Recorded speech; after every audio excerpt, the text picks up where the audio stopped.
Hello you guys, welcome back to the Honda Show. So here I am giving you advice that's good for your finances. I keep an eye on all the YouTubers to see what advice they're giving you, and if they mess up, I can react to it, give you a review of my take on their advice so you get the best knowledge and your finances keep doing better than everybody else's. So recently I was browsing the internet and I saw Graham said that he was selling his stocks. I got really concerned and I wanted to click right away and see what was he up to.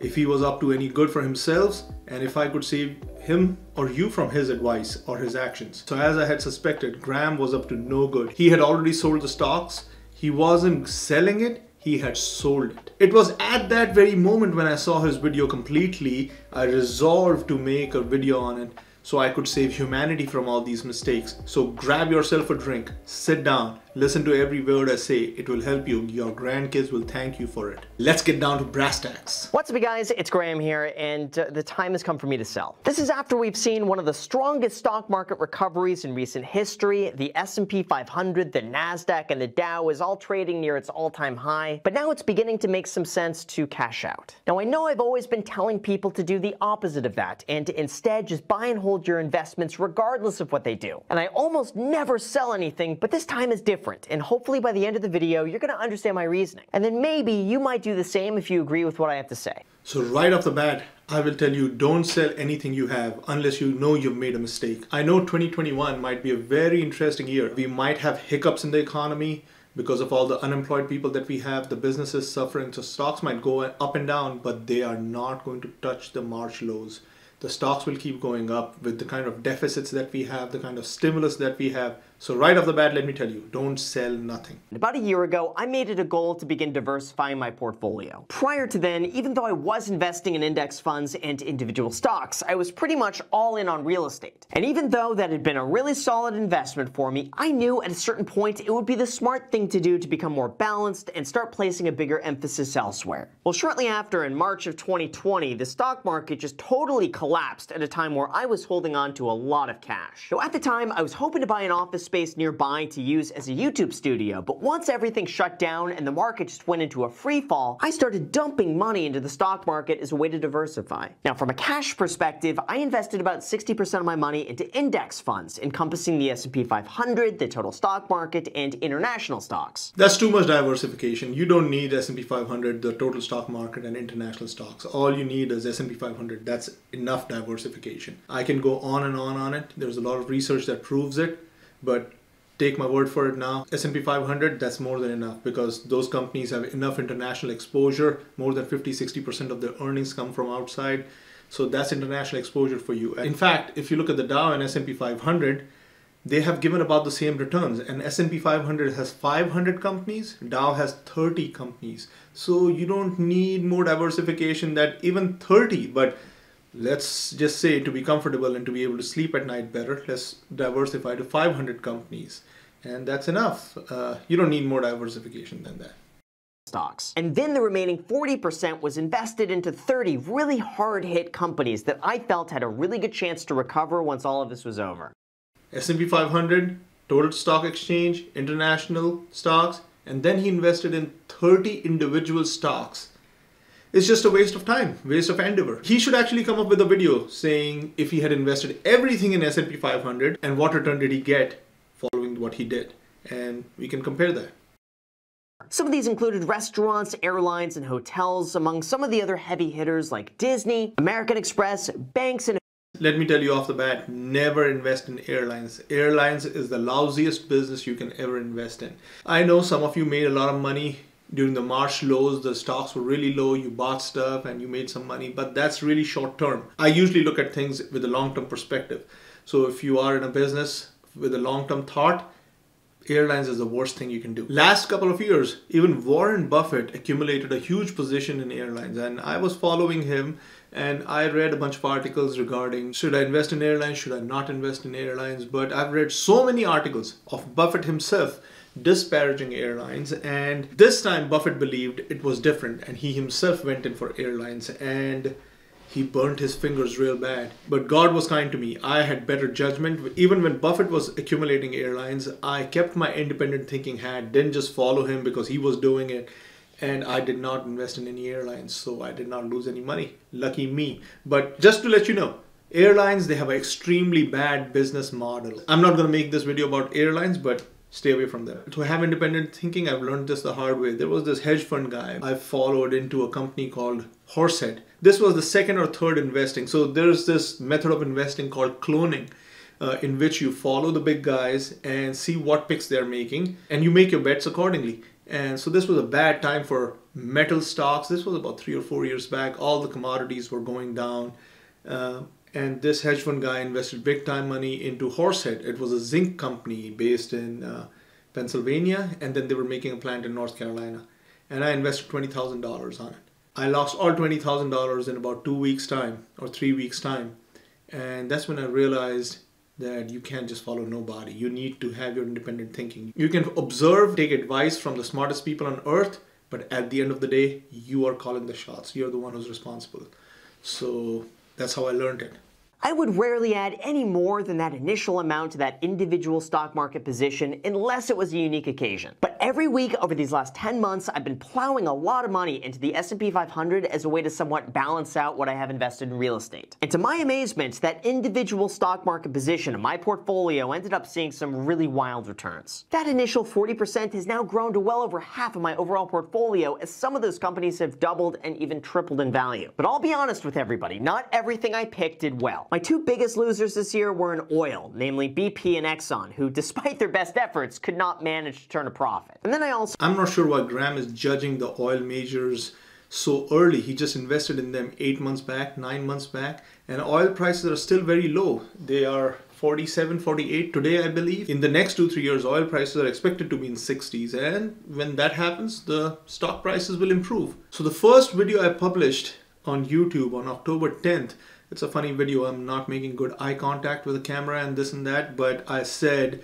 I was going to invest $3,000 in Energy Mutual Fund, VGENX, in my solo 401k account, and I have invested about $23,500 in it till date. I have to talk to my accountant and see how much more money I can add to it because it's a solo 401k account, so I have to take his advice. I think I still can add a few $1,000s.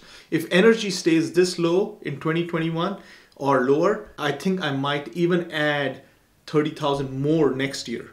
So subscribe to my channel because I'm not going to sell any of this, and you can follow all my investments. I will be very transparent with you as to how they do. If they go up, go down, whatever happens, I'm going to share everything with you. So if you haven't subscribed yet to the channel, subscribe to the channel. You will get a 10-cent discount when you go and get your gas next time.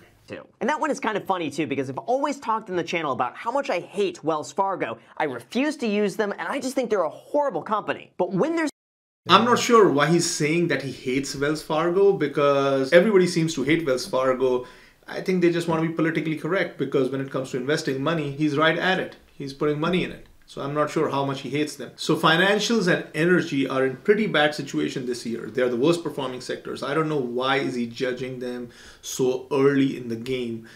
Because if you look at it, both of them are commodities. Finance is a commodity, oil is a commodity. You don't go to a bank because you like their brand or you like something about the bank. You go with a bank, whichever provides you the lowest interest rate. So what makes Wells Fargo better than Chase or Bank of America? Nothing. So the best way to play a commodity play is to buy the whole sector and not pick and choose companies, because they have nothing better over the other competitor. If he had taken my advice, bought the sector ETF or sector mutual fund in finance, today he would be in green and he wouldn't have to sell his stocks in a loss. Even now, I'm still telling people not to sell and just to hold for the long term. So what makes this different? Well, the reason I am selling is because of a term called tax loss harvesting. I know I'm going to sound a little like Doug DeMuro when I say this, but this is a tax reduction strategy that allows you to sell a non-performing stock at a loss to then offset the tax you would owe on a stock you made money on. Well, so I still persist with my view. These sectors are very challenged. He's selling them at extreme pessimism. Energy and financials, both of them are at historic lows. I'm not sure you want to sell them at this point in the cycle. They are really, really low. It's like selling at the bottom of the market. And if that sounds confusing, well, that's because I did a horrible job explaining what it is. So here's an example. Let's say you bought 2 stocks on January 1st. One of those stocks is up $10,000 in profit, and the other stock went down $10,000 in value. Well, ordinarily, if you were to sell that first stock for a profit, you would have to pay tax on those gains, which could be anywhere from 5% to 50% depending on your tax bracket. But according according to the IRS, you could offset that profit by selling another stock for a loss. And if you structure it correctly, that loss would offset the entire amount of tax you would owe on that profit. That just means that I would be in a very strong position to sell off all of my losing stock market investments by the end of the year. And then I could use that loss to offset the profits I've made from the stocks that have gone up. Now, ordinarily, I would hold off from selling any stocks, but in this case, there's zero downside to getting rid of and selling any losing stock market positions at the end of the year. And then those losses are able to offset the gains I've made, so I won't owe any short-term capital gains tax on whatever I sell for a profit.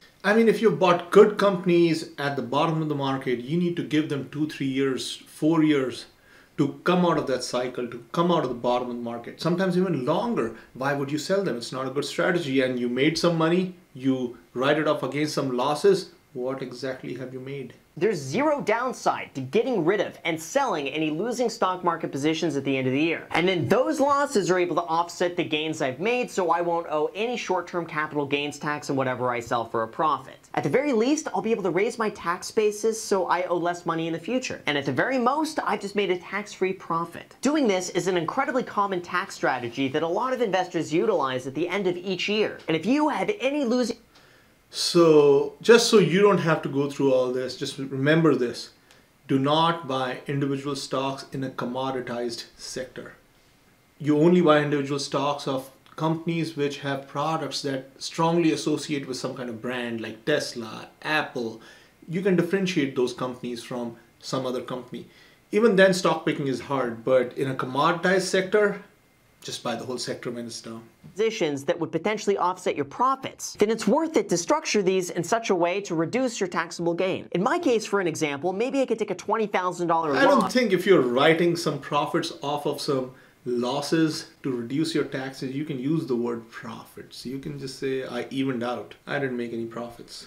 I mean, you know, that word doesn't sound right there. On Exxon and BP and then sell Boeing for a $20,000 profit, and then boom, I'm not going to owe any tax, and now my tax basis for Boeing is going to be a little bit higher because I could immediately... I think the biggest mistake he did was he bought individual names in a very commoditized sector. You should not do that. From here on, Graham is going to tell you a bunch of accounting, how to write off losses and how to structure taxes and this and that. You don't have to listen to it. Alright guys, let's get to the conclusion. If you want how he did tax loss harvesting, I'm going to put his link under my video. You can watch it. But I didn't find it very interesting. Accounting is not a very interesting subject. I'm not judging all those accounting majors out there, but you know what I mean. So learnings from the video. Point 1. If you buy a company's stock that sells any kind of commodity, for most part, do not buy individual stock in that sector. Buy the whole sector. Buy the ETF or the mutual fund in the sector. Point 2. So when you buy a sector that is down, that is really, really down, usually it's down for a reason. But if you've done your due diligence and you know that this is an aberration, market is mispricing this sector and it will come back up, buy it. But in metals and oils, it can take a long time, sometimes 7, 8, 9 years. Even regular companies, like when Chipotle went through all the crap that it went through, it took it 4 years for the stock to come back.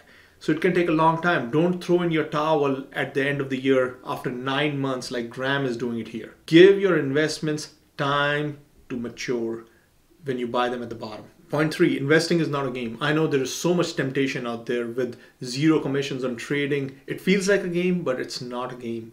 So make sure to make as few decisions as possible. So the idea is to make as few decisions as possible. Think of it this way.